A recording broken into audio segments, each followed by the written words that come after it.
Hello, and thanks for joining us on Movie Night Memories. You must remember this, a podcast that focuses on movies and our favorite memories of them. Each week we discuss films that are celebrating an anniversary from when they came out in theaters. My name is Sword Alexander, and I'm joined by the inspiration of this podcast, my mom, Tracy. Hello, everybody. This week we're talking about movies released between August 17th and August 30th. Usually we do a weekly format, but this time we wanted to mix it up and have a little bit of a special Labor Day weekend by deciding to do 2-week increments. So we have some movies, great movies to talk about this week. We're going to be talking about Life of Brian. That's Monty Python's Life of Brian at 46th year anniversary. Then we have Oxford Blues at 41 years. Teen Wolf at 40, big 4-0. Stand By Me at 39 years. The Thing Called Love at 32 years. Sunset Strip at 25 years. The 40-Year-Old Virgin at 20 years. Premium Rush with a 13th anniversary. And finally, we have Logan Lucky at 8-year anniversary. This week we decided to see Oxford Blues, Stand By Me, The Thing Called Love, The 40-Year-Old Virgin, Premium Rush, and Logan Lucky to get a fresh look and discuss them in more detail. But let's talk about the other films first. First up is Teen Wolf, released August 23rd, 1985, celebrating a 40th anniversary. 17-year-old Scott Howard has enough on his plate with bullies and his basketball team, only to find out he's going through more changes than just puberty. It turns out he comes from a long line of werewolf ancestry. So, when did you first see this movie? I didn't see it in the theaters. I saw it, I think we rented it during Halloween. So, I like Michael J. Fox, and we thought it was a silly, funny movie to watch during Halloween. So, it was not that big a deal movie for us. We kind of laughed at it as a movie to laugh at, get silly and watch during a Halloween kind of funny, make fun of kind of movie. Yeah, this definitely fits the bill as just, it's a comedy. It's a horror comedy, really. Yes. It's not, I would even barely identify it as a horror. It's not really a scary movie, but it has its moments at times because it definitely takes the inspiration from the classic monster movies. Michael J. Fox is great in it. I think he's the perfect teen wolf because you wouldn't suspect a kid that looks like him to end up being a werewolf. There's some very funny moments in it. My first time seeing it, I think it was like 2021, 2022. Not too long ago, but it was recent enough where I never saw it before. I haven't seen it in years, so I'd have to see it again. I'm sorry that we didn't get to see it. Yep, and it's a big anniversary too. Yeah. We'll probably consider seeing it next year. Or see it for like Halloween. Or like Halloween this year too. So it's a fun movie, and I remember watching it during Halloween with my family, and we laughed at it, and it was fun to watch during Halloween. Yeah, I only remember really a few good moments of it. I not enough to say I remember seeing the whole movie through and through. So I think there's a lot of bits that I just decided to forget about, and I think it'd be nice to revisit it at some point in the near future too. Next up is Sunset Strip. It's not your normal Sunset Strip movie. Released August 18th, 2000, celebrating a 25th anniversary. The film takes place in 1972 during one 24-hour period on Los Angeles' famed Sunset Strip, where where the lives of a group of young people are about to change forever. And when I said he, I'm thinking of my beloved Jared Leto. Mm-hmm. It's a really cool movie. You just got to see it to believe it. Jared plays this very conceited actor in the film. So he plays a little bit of himself in this. No, really, really conceited actor in this, and I love the film because of him and how he plays it. It's just really, it takes me back to when I was really obsessed with Jared. So, not so much anymore. Not like I was. No. Yeah. No, but I mean, I love that time of Jared. So He's definitely had some good moments over the years, and I think nobody can really deny that too. He's still a great actor. Don't get me wrong. It's just that I'm not. People get older and they change their ideas about things, and they end up changing. He's still a beautiful person. Recently, I saw he was at his A Beautiful Life 20th anniversary tour, and he was at one of his concerts, and somebody got injured, and they were on a stretcher, and they were in the backstage. Wasn't it right before the concert was about to start? I don't know, but he was concerned about the person, and he ran right over, and that showed me he's still that sweet, beautiful person. That's the Jared I love. That's good. But you enjoyed him in this movie. You would say it's one of your favorite movies of his? No, it's not one of my favorites, but it's. I love that he's not that much. He's not that a lot in it. He's just in it, and I love that part of him in this movie. It shows his acting ability. And we also tried watching Life of Brian too. We did start watching it, and then we ended up stopping. Not because we didn't enjoy it or anything. We got busy. Yeah, it's one of our favorite. It's one of my favorite Monty Python movies, and that's really. I mean, there's only a few of them to say the least on that one too. It's extremely funny. If you've never seen it before, you absolutely have to, whether or not you are religious, because it makes fun of religion in the best way possible. And we're pretty strong with our faith, but at the same time, like, it's really funny, and the way they make fun of Jesus and his disciples and everything in between, it's absolutely gut-bustingly hilarious. I don't think it's making fun. I think it's just being satirical. Yes, and it's also, I think it makes fun of how people interpret the Bible and interpret during that time of Jesus' beginnings and everything. And it's really, because one of the first jokes they make about it is when he's making that big speech, and they're like, "We can't hear you," it's because they're so far away from where he is. But they show that there's people that have lives yes. at the same time, and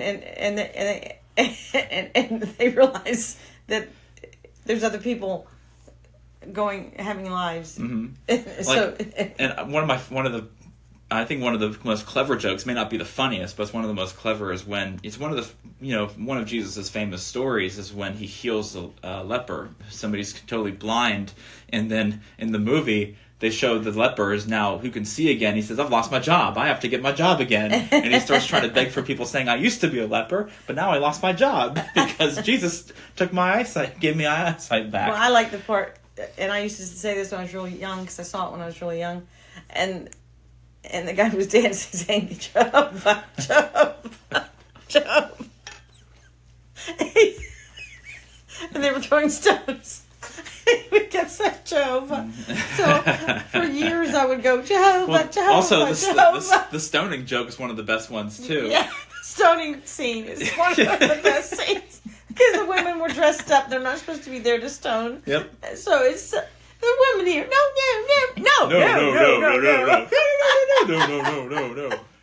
So for years I would go around going, "Jehovah, Jehovah." My mother said, "What the hell are you doing?"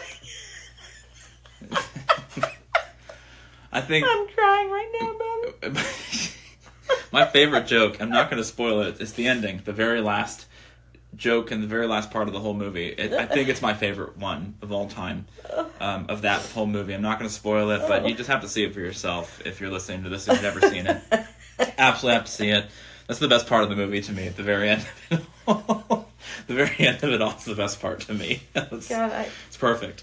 If you just want to just laugh one off, just watch Life of Brian. Absolutely. God. It's a Monty Python classic, to say the least. And what they put, the money, we don't even have it down how much they spent on this movie. No, but it's comically low. But they did have more of their budget into it than they did with the Holy Grail, because the Holy Grail was very minusculely low, and it hit so bad. Like they decided to make the use of it and had a bigger budget for Life of Brian. Anyway. So, moving on. We're going to talk about movies that we talked about this week. We may get into some spoiler territory, so feel free for some films, if you have never seen them, really want to, just check them out.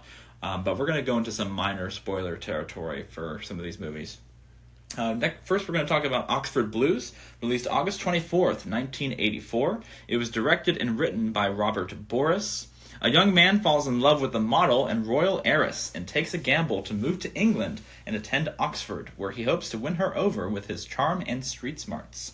The actors in this are Rob Lowe, Ali Sheedy, and Amanda Pays are the real highlights of the film when it comes to the actors. Well, there was that other gentleman you forgot to mention that recently died while hiking. That's right. I can't. The name Famous escapes British me from- actor. But anyway. Where's your video? Oh, I don't have my laptop with me today. Yeah. Anyway, I love this film. My sister and I loved this film. It was one of my favorite films for Rob Lowe because I really saw how talented he was and how gorgeous and sweet and kind, and just it blew me away seeing him in this film, and I wanted to see more of him. And it wasn't that how can I put it, showing a lot of sexual scenes. No, there's barely anything in this. Yeah, but it showed a tenderness, and it showed that he had a huge admiration for this aristocrat over in England, and he had a desire to go meet her, and and that she was the one for him, and he did everything he could to achieve that. Did you first see this movie in 1984 when it came out? Yes. Saw it in theaters and everything? No. Well, maybe I did.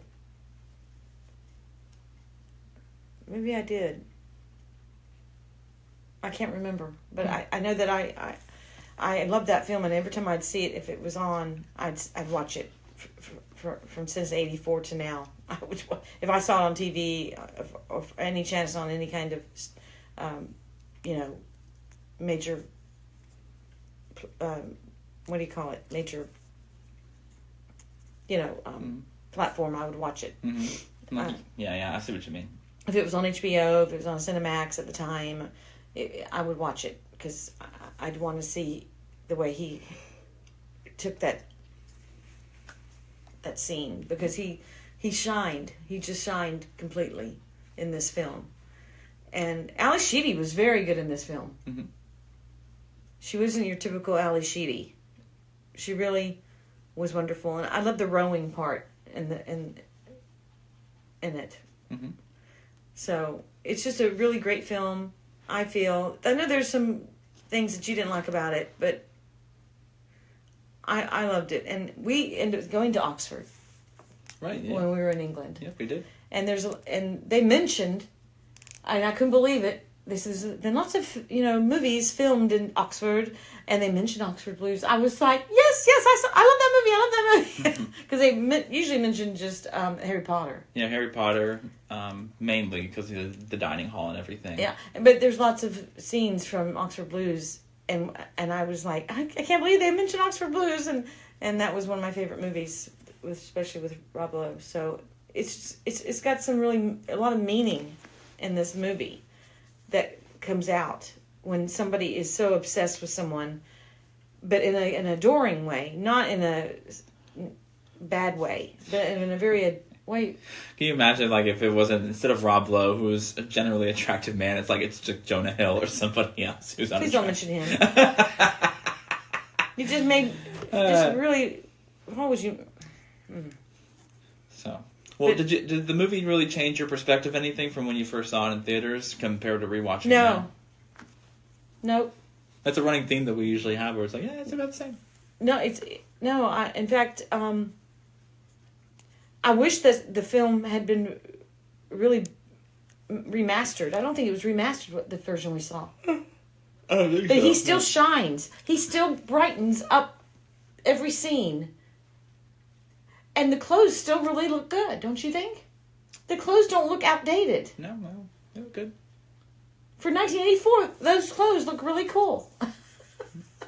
There's things that doesn't make sense. Mention that scene where he runs the car between the two pillars. So this, before he moved to Oxford in England, he was a valet in Las Vegas. And this is... At a famous hotel. A very famous hotel. So he drives cars for a living. He parks cars for a living. He knows how generally different styled vehicles work and how much room you have to park in tight spaces. The man's got to be a professional. He's been doing this for a while.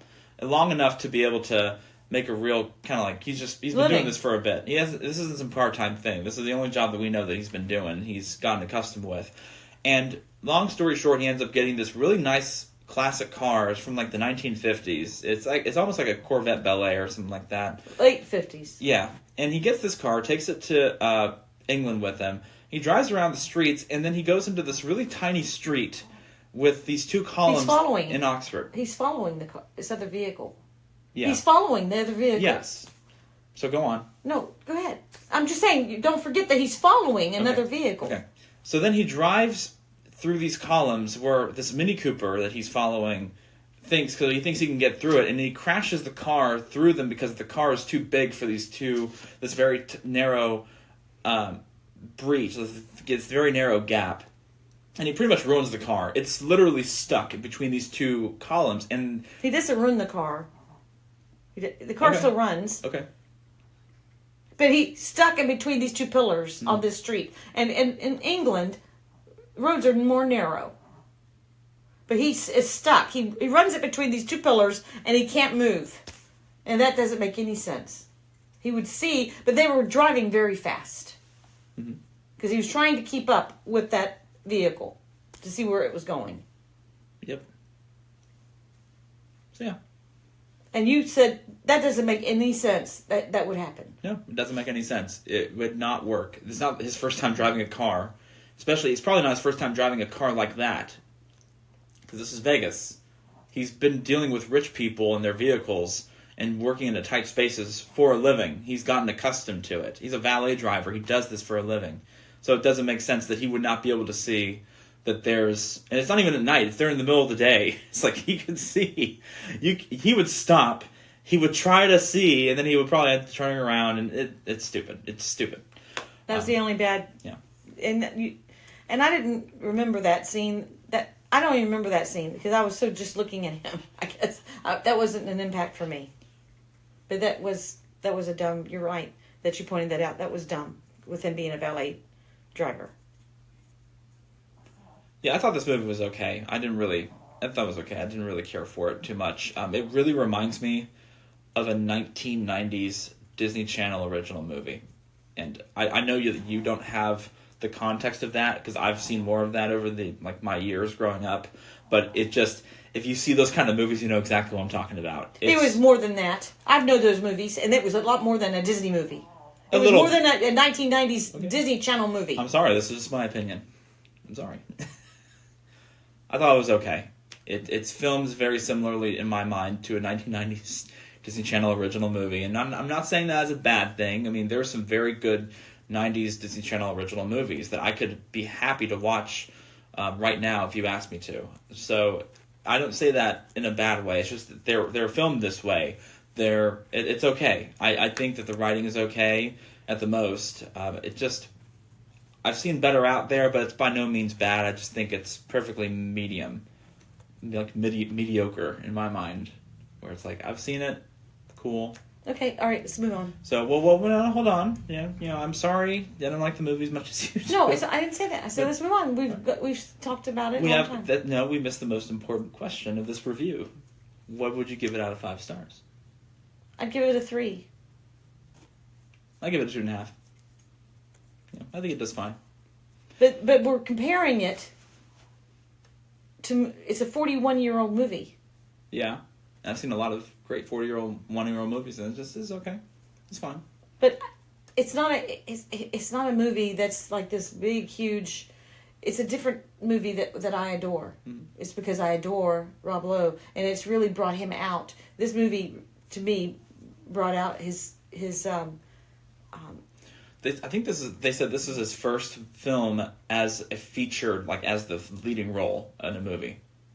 I said it brought him out. Mm-hmm. It really showed his acting skills, mm-hmm. and also showed how beautiful he was. And that's something to look at because I've been I don't watch it anymore because the show ended, but I was watching 911 Lone Star because of Rob Lowe, and I liked the story that he had with it too.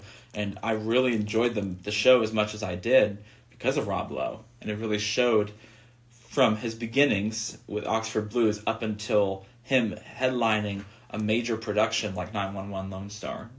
And it was cool to be able to see the back and forth from it too.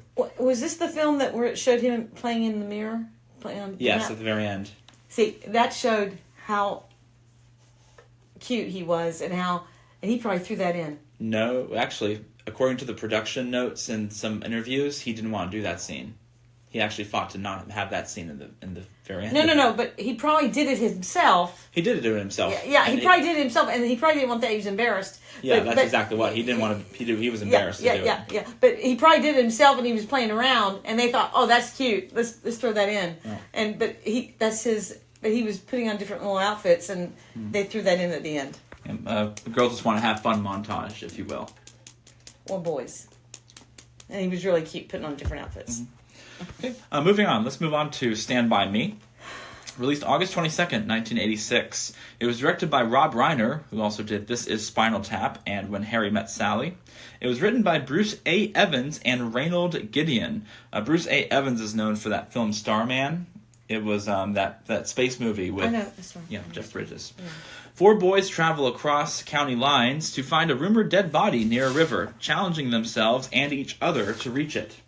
There's several great actors in this. We're just going to line them up. We have River Phoenix, Will Wheaton, Corey Feldman, Jerry O'Connell, Richard Dreyfuss, Kiefer Sutherland, and John Cusack. And I'd like to mention that this was based on the book by Stephen King. Yes, also, which is called The Body. The Body. This is, obviously it's a classic. It's one of the greatest Stephen King films of all time. It's one of his greatest stories. If you've never seen it, please go watch it right now, because we're going to probably talk about spoilers here and then come back to this too. But I absolutely love this movie. This is as close to perfect as we're ever going to get when it comes to 80s movies and when it comes to Stephen King. I have a special place in my heart for this film. Yeah, I truly love this film. I think it's absolutely excellent. And it's so funny how 39 years have really gone by, and we've seen the progression from all these actors and where they came to and where they came up to as well. And it's so funny that, Stephen King, people know him as, the horror master, and he absolutely is. But people, sometimes it's hard to remember that he is just a masterful storyteller. And this is proven with his book, his short novel, The Body, short story, if you will, along with other books that he's written, of course, that are not horror related as well. One of my favorite books by him that I cannot expect to enjoy as much as I did was 11/22/63, which I'm not going to get into that book, but it's absolutely fantastic.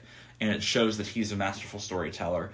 And according to some interviews that were done back during the 25th anniversary of this film, it was stated that when Stephen King saw this film at an early screening before it was released, he had to compose himself after finishing the film, and he thought it was as perfect an adaptation as he could ever ask for this film, to the point where he said it was autobiographical.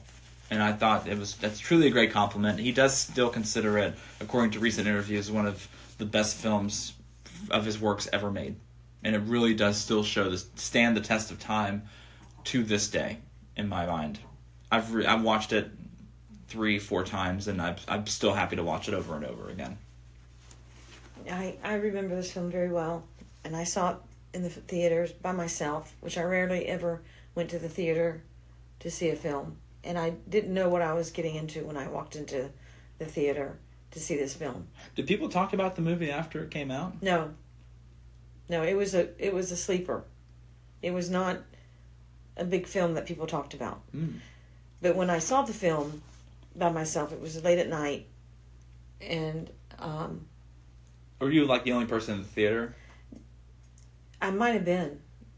There might have been one or two, maybe. I can't remember, but I remember it was late at night, and it was during the week, and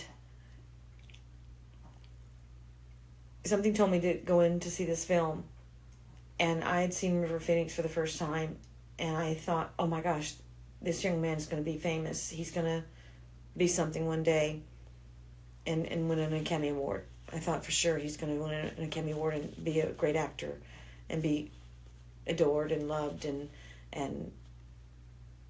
just he's going to be some great actor in the future.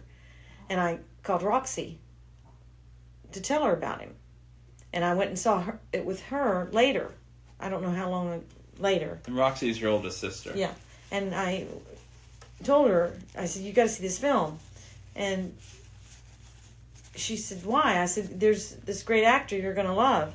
And then when we went and saw it together in Gainesville, she came to Gainesville because she lived in Lake City. And she came to Gainesville. And she says, you're right. Oh my gosh, you're so right. She said, he's spectacular. He's so different. He is going to be something special. You're so right. And she knew it. And then years later, when we went and saw Parenthood together, his brother was in it. She says, he's got it too. He's got it too. He's gonna be really incredible. Mm-hmm. And that was true as well. All these kids are so, they're so great in this. Not to put down River Phoenix's portrayal of it or anything, but every kid in this film stands out in their own way and do such a phenomenal job. Yeah. You just can't get this kind of work anymore. There's a few, there are still kids today that really can stand out, but he was subtle though. Yeah. His acting was subtle. It wasn't like you were looking at him acting. Kid acting has really gotten better over time, and people forget that. Especially when you've seen throughout the last, 70, 80 years of film, how kid actors have been. This is where, I think the 80s is when they really reignited what it could mean to be a good kid actor in a film. And this movie cements that too. So, Mike, actually I wanted to go back just a little bit because you talked about how nobody mentioned this movie really when it came out. Mm-mm. But nowadays, Stand By Me it's a household staple for anybody who enjoys film.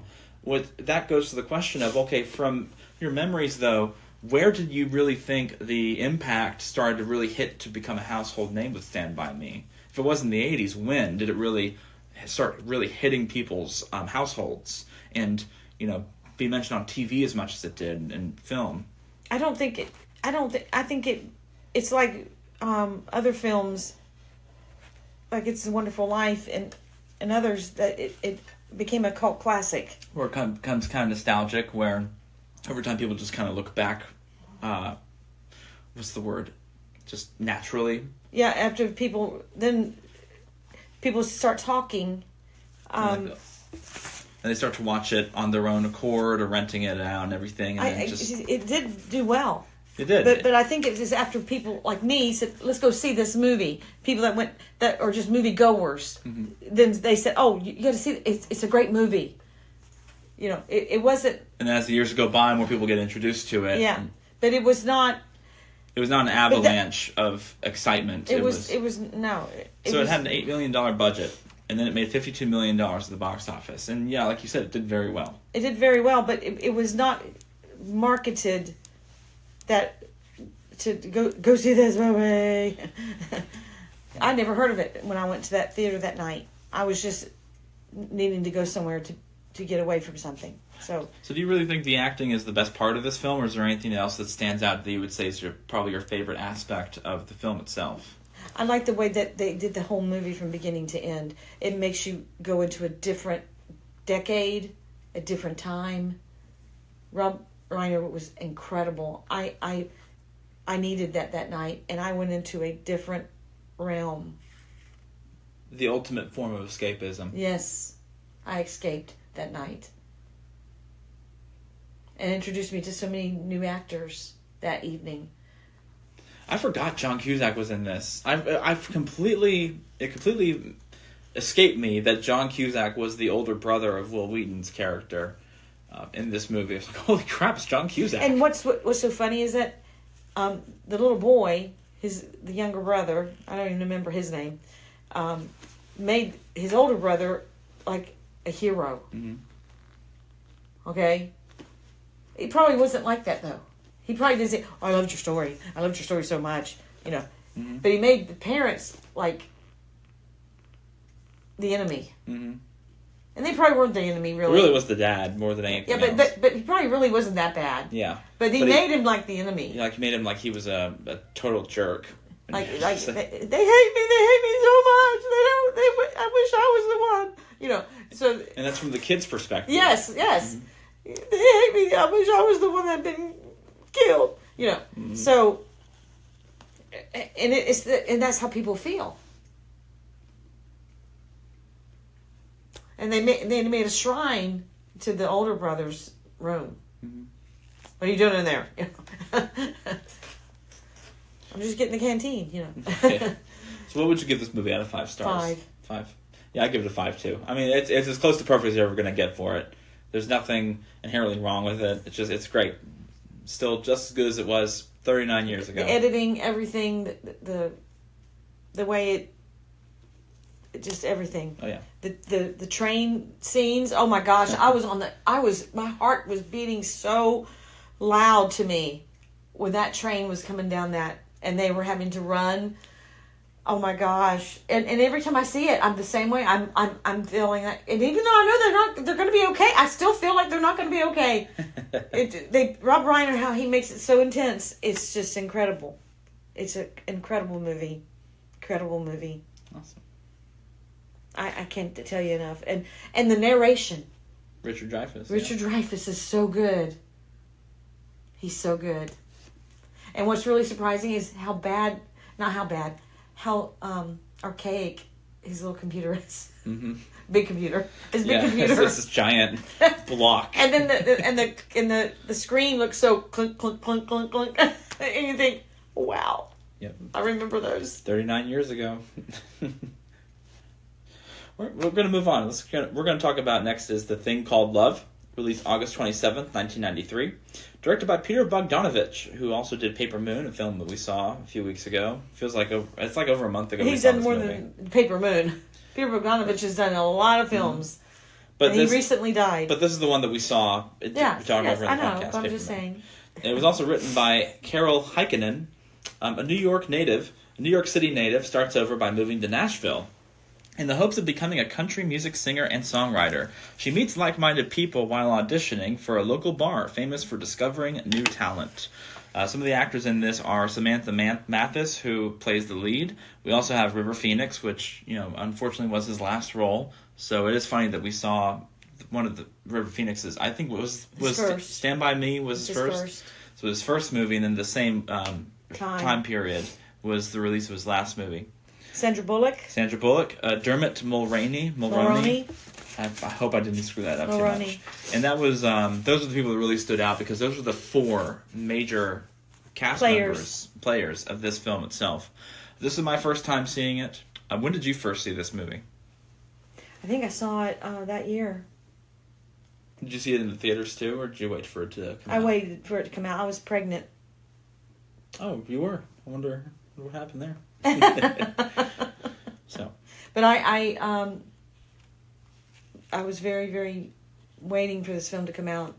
I heard about it coming out, and I was.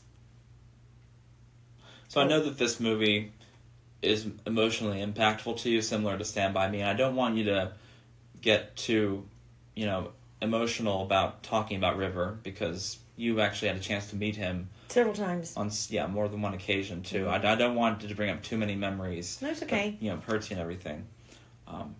But I mean, it's really I want to make sure that you have a chance to speak how you feel about everything, and at the same time, I don't want you to end up going a little bit too much. This came out right before he died. Mm-hmm. But I don't think I saw it till after he died, because I saw it when it came out on video, so I probably saw it around the holidays or something. I can't remember. But I remember that. Usually, I don't like to watch movies about country music. But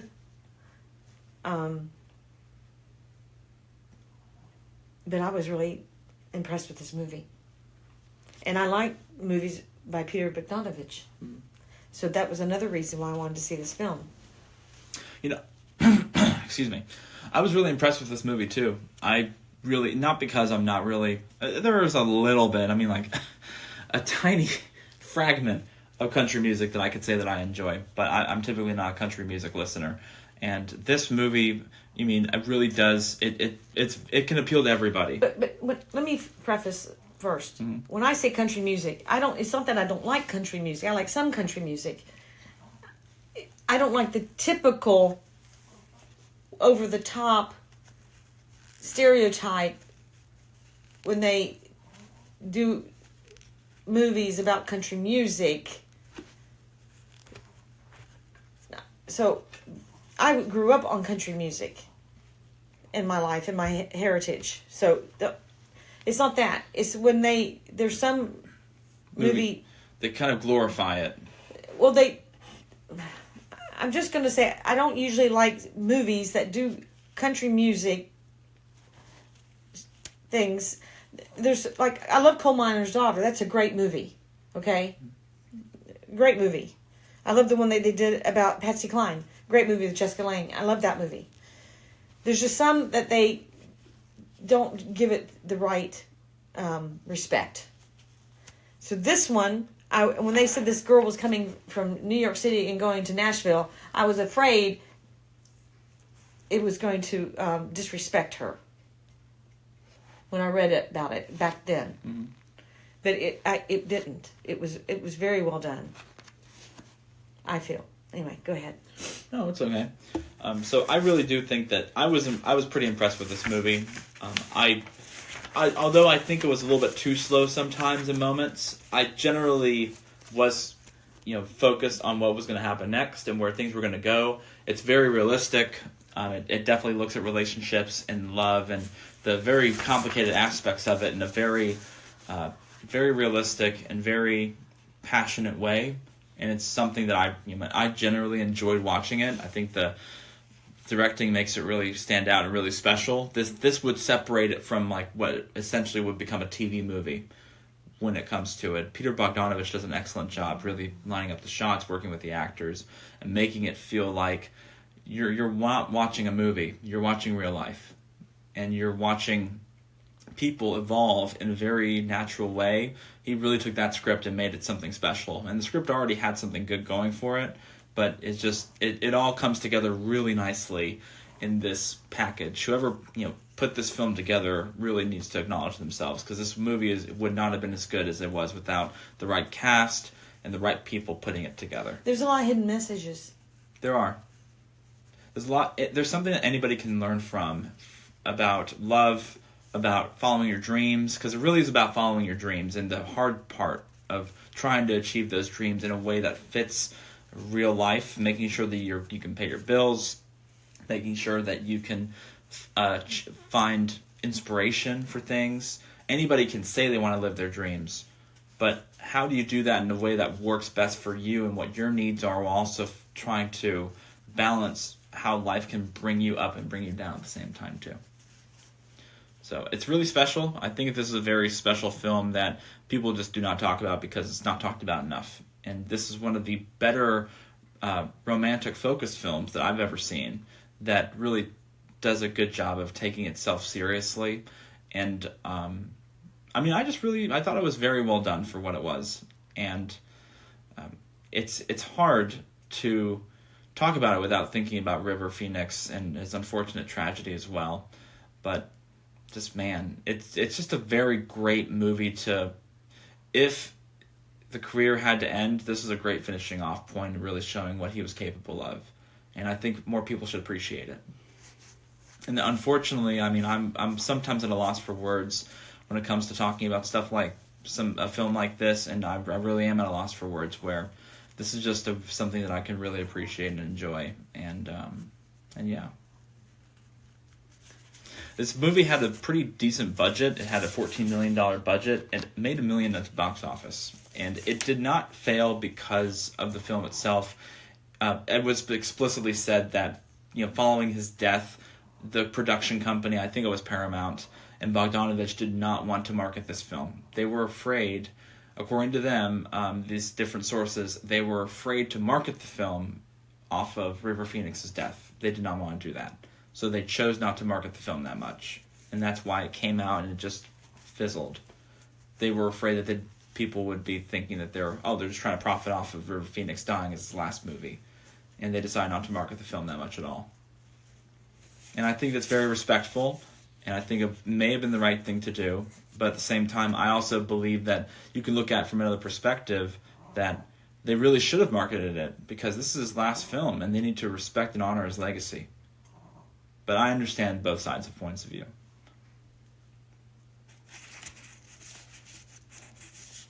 I don't know what to say. Yeah. What would you give it out of 5 stars? And speak really objectively. I am.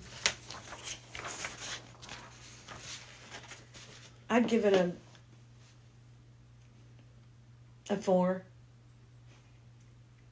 I give it a 4. I'd also give it a 4. I think a lot of things really work. I don't think it's perfect. Like I said, it's a little slow at times, and I think the love triangle gets... Look, it's realistic. The love triangle's realistic, but at the same time, it's still a love triangle. And I got kind of sick of these 2 boys going into a cat fight all the time over this one girl. I just thought it was silly, but it was fine. Well, surprisingly, Sandra Bullock was really good in this. I wanted to see more of her. I thought she was great, and they didn't focus enough on her sometimes. And I didn't like the hillbilly guy that she ended up with. It didn't make sense. No, it didn't work. No, I didn't like him. No, it didn't make sense. I think she should have ended up with Dermot. Yeah, I think it would have fit better on that one and everything. But, she also saw I don't want to be sloppy seconds. I don't want to be the second place concession. Yeah, concession prize. Yeah. For her. She knew I don't deserve that. Nope. Nope. She's smart. She's smart little thing. That's why I like. That's why I like them. I'm glad that they didn't end up together because of that. Like she knows that's a concession prize. I'm not doing that shit. Yeah. So, all right. It was a really had some unique flavor. This was a unique flavor movie. It absolutely is. It really is. I would call it a unique flavor movie. Mm-hmm. Things that didn't do. This is what to me is A Star Is Born, like that new film. A Star Is Born. They did a lot of things right, but near the end, they did to me they got a lot of things wrong. And the thing called love is, I would say, is kind of like A Star Is Born in that kind of way, in its own way. It's kind of like that too, and where it does a lot right, and yeah. I think I'd love to see the outtakes with River Phoenix. I think he should have been in it more. If you must know, I think he should have been in it more. Mm-hmm. All right, moving on. We're going to talk about The 40-Year-Old Virgin. Bit of a different decade, different kind of film. It was released August 19th, 2005, directed by Judd Apatow, who did Knocked Up, Trainwreck, and a whole bunch of other comedy films. It was written by Steve Carell and Apatow as well. A group of friends try to help their co-worker take the next milestone, the next big milestone in relationships, teaching each other the ups and downs of love and dating. This is celebrating a 20-year anniversary. 20 years have gone by. I saw this movie back, I saw it in the last 5 years because I never got to really appreciate it until about 5 years ago. And that's not implying anything, okay? No implications. But I never got to appreciate all the humor until I saw it more recently.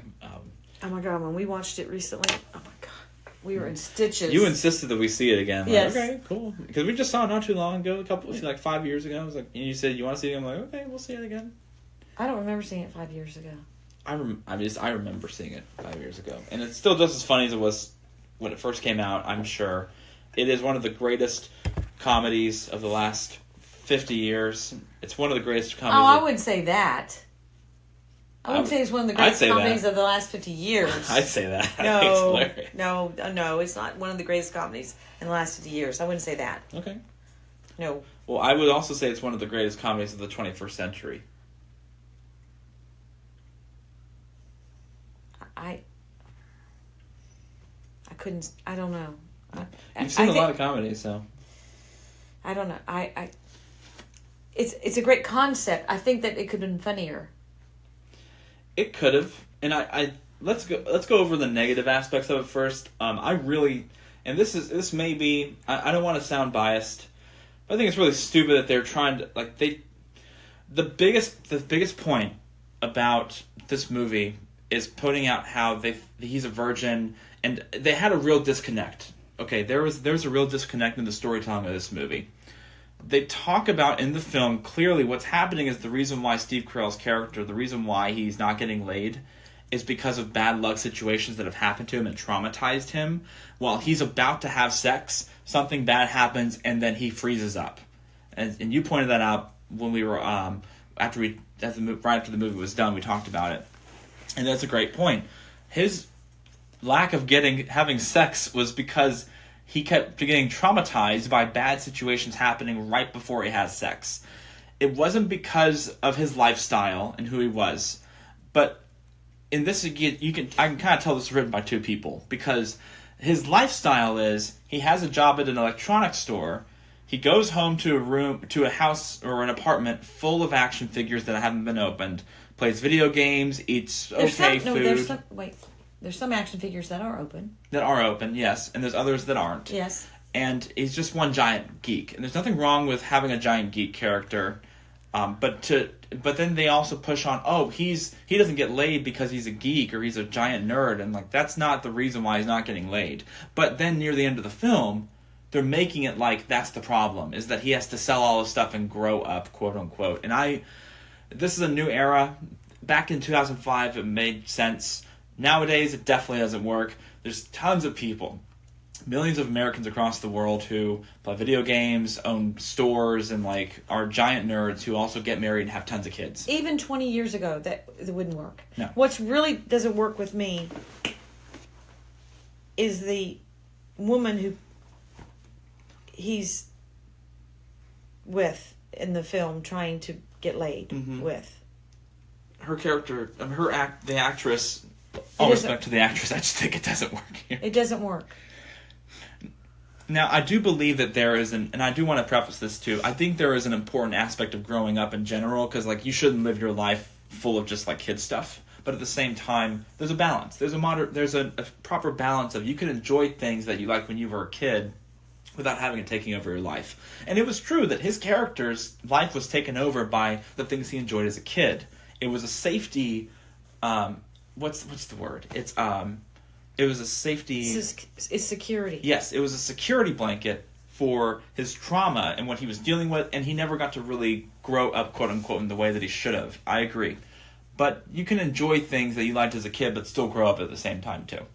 And, that's to me like the worst part of the film itself. I don't think at the end of the movie, spoiler alert, he should have sold all his stuff. I think that was wrong, because you're taking away his personality to make somebody else happy. He didn't. Remember, he stopped it. No. At the end of the movie, at the wedding, they said that he sold all of his action figures and he sold all of his video games to have a destination wedding. They said it in the movie. It was the very last part of it. But they said, I can't believe he sold all of his stuff to have this destination wedding. So he sold everything because he did it for her to help. Okay, and then he got a divorce 2 days later. Yeah, exactly. Because that would work. No, it would not. I didn't. No, see that. Everybody has got to be their own person. Mm-hmm. Absolutely. Okay, everybody has got to be their own person. And you made a great point that the actress maybe should have, instead of her, it should have been Lisa Kudrow. Lisa Kudrow would have been perfect. I think so too. It would have been perfect. She would non-judgmental, and she's very quirky, just like the character is in the film as well. And the eBay thing didn't make sense. The eBay thing was stupid too. Yeah. But I think it was just making fun of the .com bubble explosion. But it just wouldn't. I'm telling you. Is there any other pain points that you had about the film that you wanted to go over before we talk about more of the positive aspects of it? I love Jane Lynch, don't get me wrong.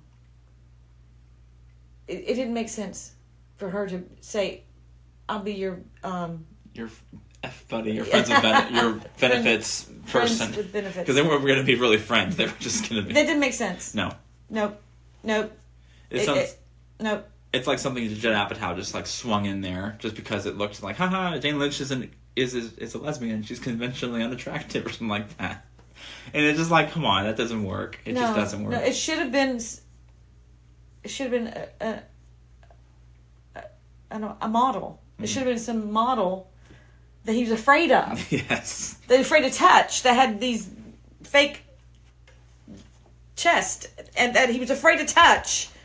That was very, very, bossy. Mm-hmm. It should have been some model that he was. It should have been Grace Jones. Okay. I see what you're talking about. A real tough. I'll be your. It should have been a tough, Grace Jones type. Mm-hmm. Is it Grace Jones? Her name Grace Jones? I think so. She's that black model that's real big and tall, and I'll be your friend with benefits. That would have been great. Yeah, someone tough and you'd be afraid to touch, Mm-hmm. That would have been hilarious. But, no. But let's talk about more of the positive aspects of it. What was your favorite part of the film?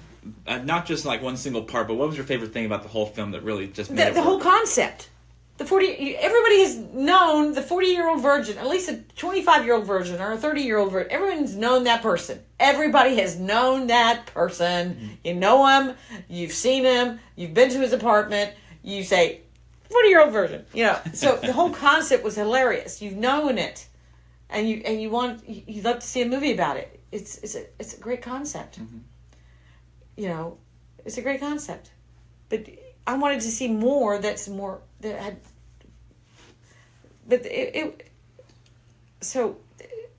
just picking it to death. We are.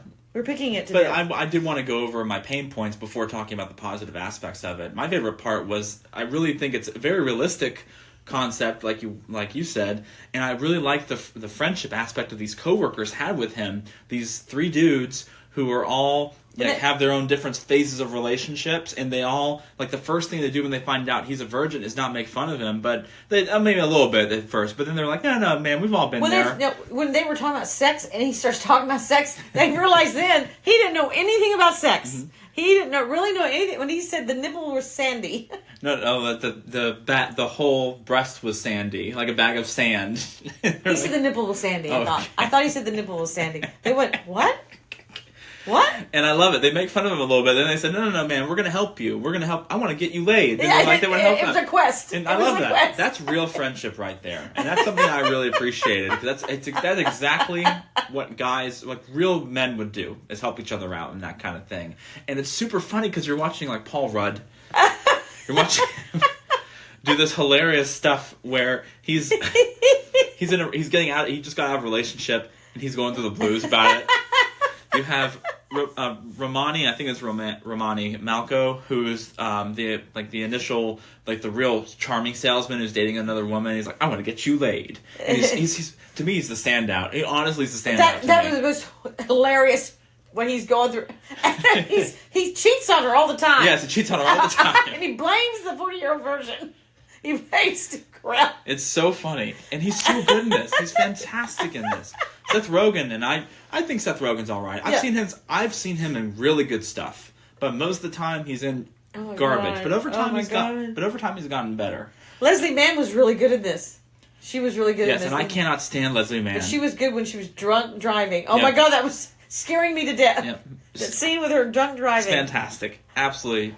And Elizabeth Banks doesn't even look like Elizabeth Banks. No. I mean, yes, she does. She looks like Elizabeth Banks pre-Hunger Games. After Hunger Games, she changed everything about herself, which is crazy.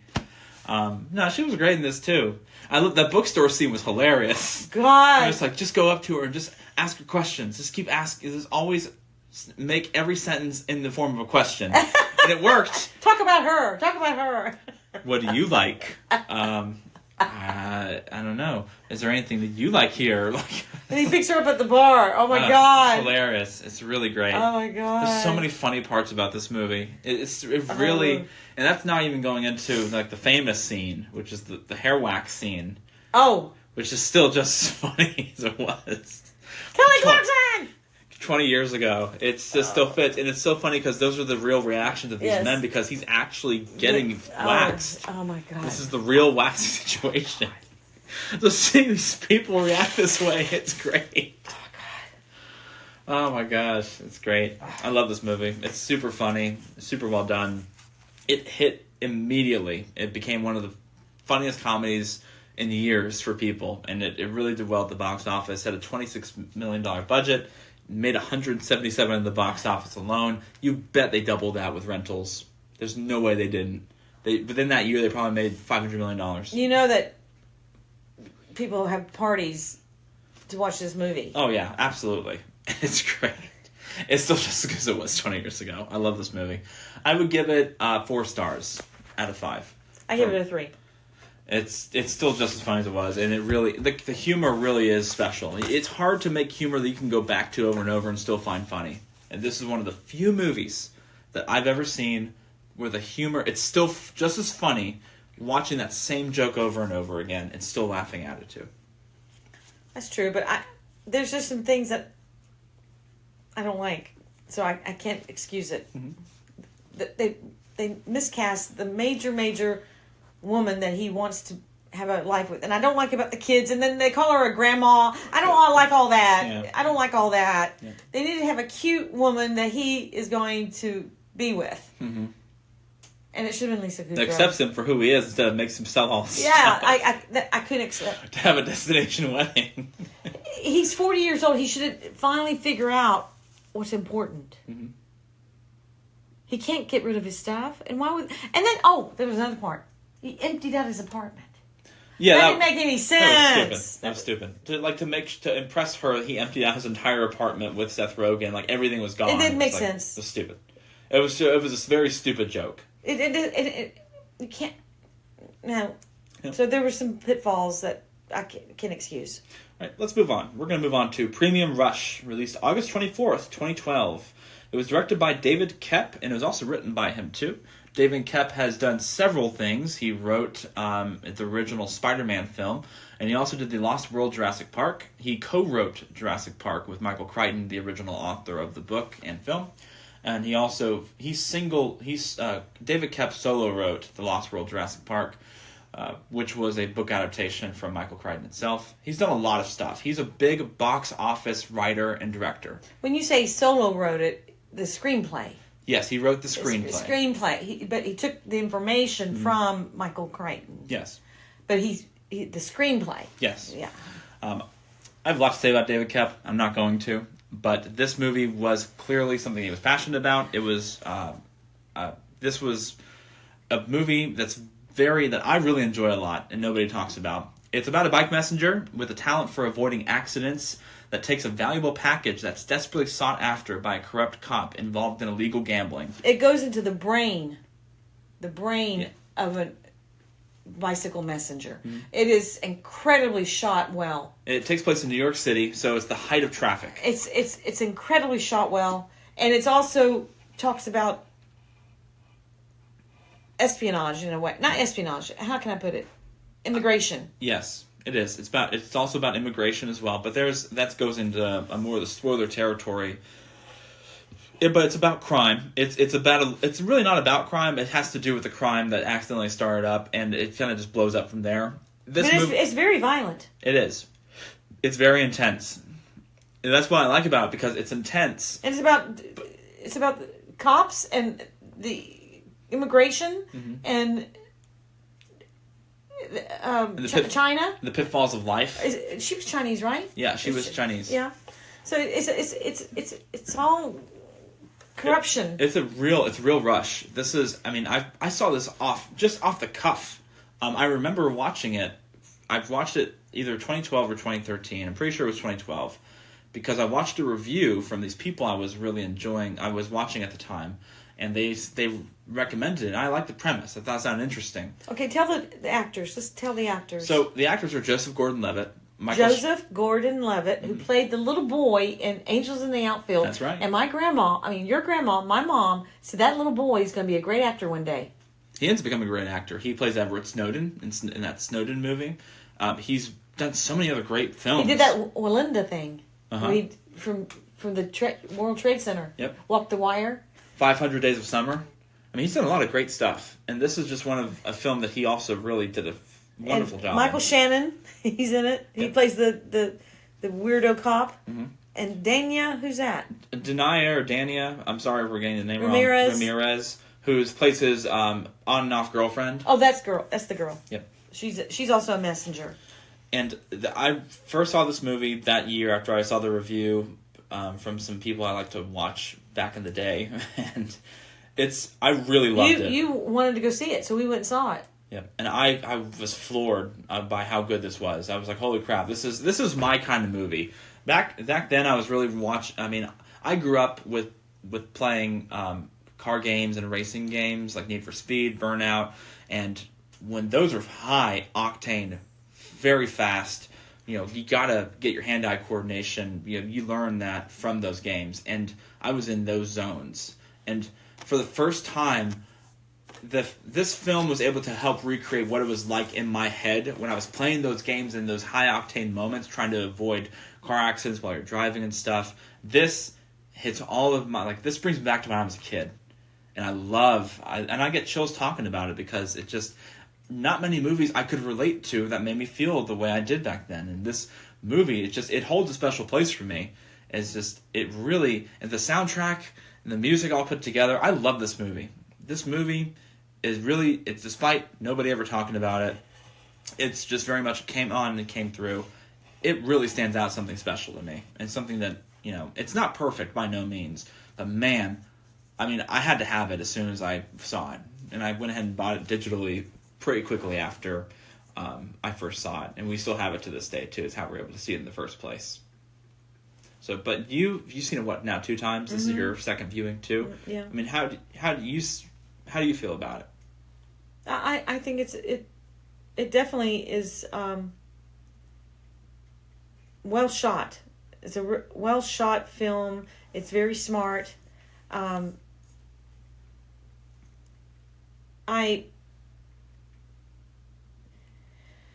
think that there's some shortcomings in it, but I think overall it's a great film, and it shows a different side of anything I've ever seen. I've never seen a bike messenger movie. It's very unique. Yes. It made bicycling fun. It made it exciting and thrilling. It upsets me. Really upsets me. There's so many scares. There's so many scares in it. Absolutely. There's so many scares in it. Absolutely. Oh my gosh.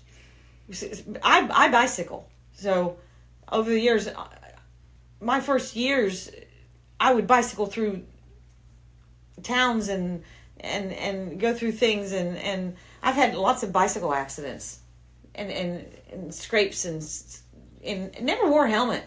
Never wore a helmet. It's amazing. I guess that's what's wrong with me. No, I'm just kidding. So I love bicycling, and I know you have to be quick in your thought process and how to get through this and how to get through that, and so it's amazing to me, this movie, how they shot this movie. Mm-hmm. Absolutely. And how they make you, but they must have had cameras on bicyclists. Oh yeah, I'm sure. I'd love to see the behind the scenes of how they shot this movie. That's probably even more exciting than the movie. And at the end, they show that he got injured. Oh, and at the end, in some of the filming, he's got this bandage on him. He crashed into the window of a cab. Of a taxi cab. And they actually had to take him to the hospital. Yes. And later in the movie, he has a bandage. He has a cast on his arm, and it makes it like he broke his arm. But that's because of the actual accident he had. And he was laughing about it. Yeah. It wasn't funny. He could have cracked his head, but he had a helmet on the whole time. But a helmet can crack. Yeah. A helmet can crack if you... He is very lucky. He could have been in worse shape. And man, whew, it shows they did practical effects and everything. I loved it. And watching it this time, I got to really appreciate Michael Shannon in this more. I looking at him now, how he really did everything. I was super impressed with Michael Shannon this time around. Watching him in his acting and everything, it's incredible. I think he really stands out as a key player in this film. But that other cop guy, he was good in it too. The biker cop? The biker cop, he was relentless going after him. There were some great sub-characters in this movie. Absolutely. Every character has a meaning and has importance in it. And there's a bike community that comes together at the end. It really makes it special. It's great. It really is so cool, and it's so fun to watch. I wish Jared's song was in it. That he talks, that he has all these bikers that come together, the King and Queens. Oh, Because he has all those bikers. Oh, that's right. And, around that time is when that movie came out, because it had the that Owls of Ga'Hoole movie. That's when they had Kings and Queens as, like, a major song in the film, too. It's just, I bet you any amount of money that Jared likes this movie. But they have a great soundtrack here. It's a great, great soundtrack. They did such a good job putting this movie together. And it's a shame, because it had a $35 million budget and made $31 million in the box office. It did not make its money back. And it's such a sin. They must have not advertised it right. What I think they should have had that cop was taking some kind of drug. Michael Shannon, he should have been had it on the coke or something, some kind of drug. I could have seen that. Because he didn't react when they shot him in the back of the head, right? Yeah. They should have had him on some kind of high drug. Because he acted like he didn't know he was shot in the back of the head. Yep. Spoiler alert, he dies at the end of the movie. Well, you told people that the spoiler alert. Yeah. But you absolutely have to see it. I love this movie. I would give it 4 stars, because there are some things there are some shortcomings in this film. Absolutely there are. But I still like this movie quite a lot. I'd be happy to watch it again. I love this movie. What would you give it? I'd give it 4. I'd give it a 4. I'd give it a 4. Okay. But it could have been a 5 if they had done some things a little differently. Completely agree. Absolutely agree. All right, we're going to move on to the last movie we saw, which was Logan Lucky. It was released August 18th, 2017. Logan Lucky was directed by Steven Soderbergh, who also did Magic Mike and the Ocean's trilogy, Ocean's 11, 12, and 13. It was written by Rebecca Blunt, quote-unquote. Turns out that was a pseudonym for Jules Asner, who's the wife of Steven Soderbergh. After being laid off from a construction job at the Charlotte Motor Speedway and down on his luck from a supposed family curse, Jimmy Logan assembles a crew to steal money from the Coca-Cola 600 NASCAR race. Our actors are Channing Tatum, Adam Driver, Daniel Craig, Katie Holmes, and Riley Keough. This is one of my favorite movies of all time. I can actually say that. In my mind, this is one of the greatest movies of the 21st century. I absolutely love this movie. And this was such a sleeper in my mind. Okay. I'm shocked by your silence. I was trying to think who Riley Keough is. She's the sister. She was the... Okay, got it. I think she's related to Elvis. Is that the same Riley Keough? I don't know. I could not tell you. Okay. So, I love this movie. I didn't expect to like it as much as I did. It came out in 2017. I forgot when I first saw it. I remember watching it. I just don't remember the year I first saw it. And when I did see it, I could not believe it. I could not believe how good this movie was. This is one of Channing Tatum's best roles, in my opinion. And it's also Adam Driver's best role. I've seen him in a lot of stuff. This is his best movie, in my opinion. Daniel Craig, this might be his best role I've ever seen him in. And I've seen him play James Bond. But Daniel Craig is such an icon in this movie. It's so funny. The writing is absolutely brilliant. Everything works so well. This is lightning in a bottle to me. It's an incredible film. I wanted to see it again because I remember we watched it, when was it, 2 or 3 years ago? Mm-hmm.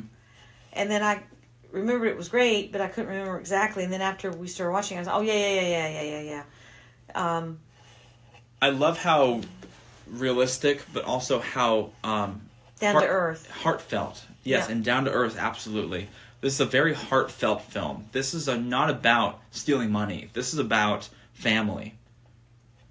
And that's really so... Well, it's a heist. It's a heist, yes. It's a heist. It comes from, like, your life is unfair, time to fix it. But it also comes from... He's doing this for his family because he's really getting down on his luck. Where he lost his job wrongfully because of some insurance liability loophole because somebody watched him, somebody snooped on him having a limp when he was walking from construction equipment. So they snitched to the boss, and the boss said, we have to lay you off because you didn't say you had a limp. in your initial hiring, and that's an insurance liability and now problem. you have a pre-existing condition. Yeah, and that's a bunch of BS, and that's something everybody can relate to who works in this in the modern world. So he has this family curse to deal with. His brother, Adam Driver, he's lost this bottom half of his hand and his arm because he did 2 tours in Iraq. In Iraq, thank you. And owns this really small bar. It's small town people, and they're all their accents really work perfectly. And they live in West Virginia. Mm-hmm. And what makes the icing on the cake of this terrible situation that Channing Tatum's character Jimmy Logan gets himself into is that he's divorced and that he shares visitation with his ex-wife, who's now married to the owner of this big Ford dealership. Big Ford dealership, but they're going to be moving out of state. They're opening up another dealership. Right. But he owns 4 dealerships. Mm-hmm. And now he's moving. Now they're moving afar, like at least across state lines. Yeah. And now he wants to be closer to his daughter, but now he has no choice. His young little girl. So he's just trying to get by, and he's trying to spend time with his daughter and enjoy his life, and everything's just hit the fan for him. And then he has this idea about stealing from the motor speedway by taking cash from the cash registers when they're funneled through a tube system. And I love the premise. It's very simple. And, I don't want to talk about the movie too much and the plot too much because you just have to see it for yourself. But what also really helps solidify my feelings for it is that you said that some of the cast and the actors remind you of your family. Let's put it this way. There are some characters in this that their mannerisms. They're so intelligent, but they come across like they're not, but they're very, very highly intelligent. Absolutely. They're so highly intelligent. They're quiet, but they're extremely geniuses, okay? But they get looked down on by other people because of their accents and because of the way they sound when they talk. Yes, and they're highly intelligent, and it's hilarious. Adam Driver is fantastic in it. Channing Tatum's great in it. Daniel Craig's fantastic. Even the sub characters that are the brothers. The brothers of Daniel Craig's character. His name's Joe Bang in the movie. And he's known as Joe Bang because he's a well-known bank robber. So he robs banks for a living. And he's serving like 6 months. He's serving like 9 months in prison, the local prison. And he's trying to get off on good behavior. But he's known for robbing banks and is like being a vault expert. And he's a genius. He's a chemistry genius, which is why he's so good at robbing banks because he knows how to use the right chemicals to create explosions, which is why they call him Joe Bang. And his 2 brothers, who are true like redneck trash, are also really smart, but they're stupid. They're not smart. They're not that smart. No, they're not that smart. But they're smart enough to listen to their brother. They're so the movie's so charming. It's so charming and so well done and put together. It really does, to me, it's very realistic. It really shows the best of small town America with its people and with its, craziness that comes around and the way they talk to each other. You gotta see it to enjoy it. You really, just to really appreciate it. There's so many funny lines in this movie. Now I realize why it's a heist, because they did Ocean's Trilogy. Mm-hmm. Now it's coming together. Okay, you didn't tell me this before. Ta-da. Ta-da. Ta-da. They love these heists. Mm-hmm. They love these heist movies because it does take a lot of smarts to pull these kind of things off. Absolutely. And I really like this movie. I really do. It's probably going to go down in history as one of the funniest heist movies. But it had it did okay at the box office. Nobody talks about this movie. It's never on anybody's list. I don't know why. And even people rate it as like, it's okay, it's mediocre, it's minimal. I don't know why. I've seen a lot of movies. I've seen a lot of heist movies. And holy crap, it sounds like a horse movie. Yeah. Logan Lucky. Because it's about the Logan family curse. because and like near the beginning of the movie, they talk about all the things that have gone wrong in that family because of that Logan curse. It sounds like a horse. Like that's the name of a horse, Logan Lucky. Logan Lucky, you're absolutely right. It doesn't sound like a heist movie at all. But rent the movie. It's well worth it. It's absolutely worth it. What would you give it out of 5 stars? I'd give it a 4. I give it a 4 because it's not, I don't like the way it ends because the way the ending kind of puts up, it leaves it to open-ended to there could be a sequel, there could be a continuation, and then there's not, and there's not, and that upsets me. Yeah, I completely agree. There's a pretty decent sized hole near the very end where it doesn't ruin the movie, but it makes you think, okay, well, what's going to happen next? Yeah, so that upsets me, and I could see it ending the way like right there, but it does leave an open ended on like, wait a minute.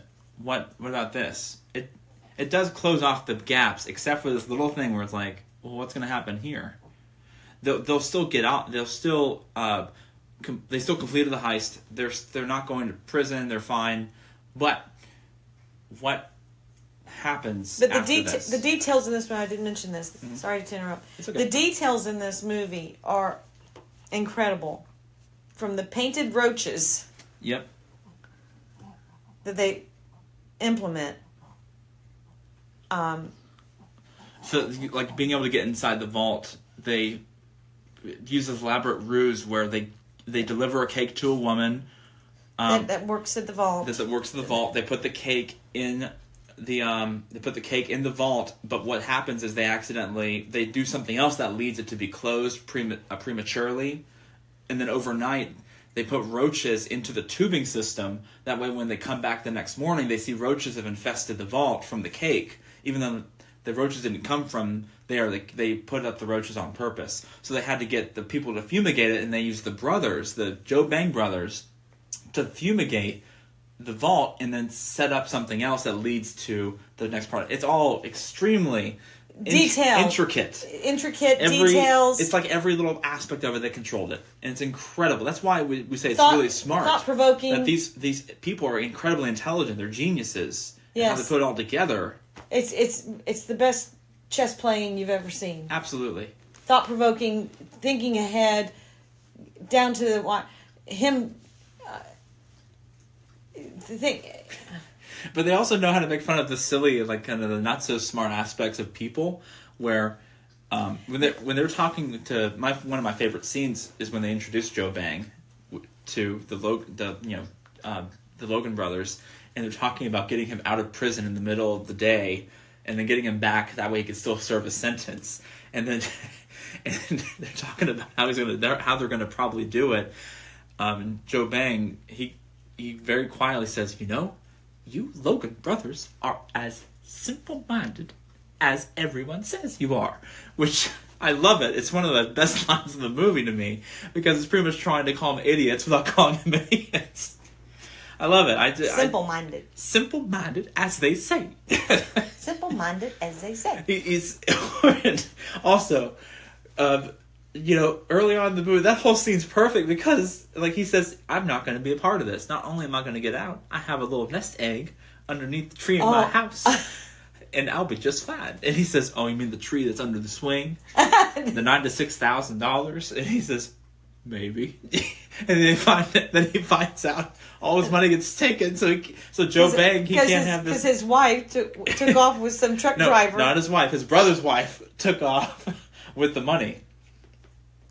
What happens is his brother, he told his brother, and then his brother told his wife, like his wife, and then she went off with a truck. She got the money, and then went off with a truck driver. It was his wife. It wasn't Joe Bang's wife. It was his brother's wife. That's okay. I thought it was his wife. You're as simple-minded as they say. Okay. I thought it was his wife. Took off with a truck driver, and they went to. He was where in Florida? And he goes, Clearwater. And then and then the look of disappointment on his face. When he said Clearwater, it was like, then he knew that the money was gone. my god, I love this movie. I love it. Oh gosh. You'll see it. It's 5-star for me. It's absolutely a 5-star for me. Oh, I said 4, but because what did it for me when Channing Tatum came in and his little girl sang his favorite song versus The Umbrella. Oh. Let's not spoil the whole movie now. We love talking about this movie. You can know we love talking about this movie and all the little aspects of it.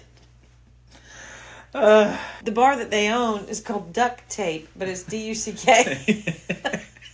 Duck. Quack, quack, tape. It's great. Love it. All right, these are the movies. Oh! You forgot who plays the famous car driver. Oh, Sebastian Stan. He's in it too. No, but there's Seth MacFarlane who owns. So Seth MacFarlane plays this stupid rich British snob who owns one of the cars at the NASCAR race, and the driver's Sebastian Stan, who it's a very, very minor role. I love him in it though. But it makes fun of like new age Enlightenment young drivers, and at the same time it makes fun of NASCAR drivers too. So he acts like he says, "My body is a machine, and I have to put the right." My body's like a computer, and I have to put the right software into my computer. It's like ridiculous. There's some great stuff in this movie that's all off the wall that comes out of nowhere. And Seth MacFarlane is hilarious. Mm-hmm. Oh my gosh. It's wild. It's great. It's got some stuff that just comes in out of the blue. And Hilary Swank's in it. She plays the FBI agent that comes in to investigate the heist. Mm-hmm. It's just great. You gotta go see it. I want to watch it right now. You compared it to Raising Arizona. It is to me. It's like the modern Raising Arizona. It really is like that, and that's what also something that I really like about it. It's just like if Raising Arizona came out nowadays, this is what it would be like. But it's a Raising Arizona, but not a kidnapping. It's a Raising Arizona of a heist. Raising West Virginia and North Carolina. All right, these are the movies we saw these last 2 weeks. This has been a long but fun romp through them all too. We are going to review the movies for the next couple weeks. September is a pretty slow month compared to what we went through. This is the end of the summer blockbuster extravaganza. So we'll see where things go. We might take a break, but let you know. Thank you all so much for listening. We look forward to the next time we have movies to talk about. But thank you again, and have a great, safe, happy Labor Day weekend. And happy birthday, Susie. I love you and miss you, and I know you're listening in heaven. Thanks, guys. See you later.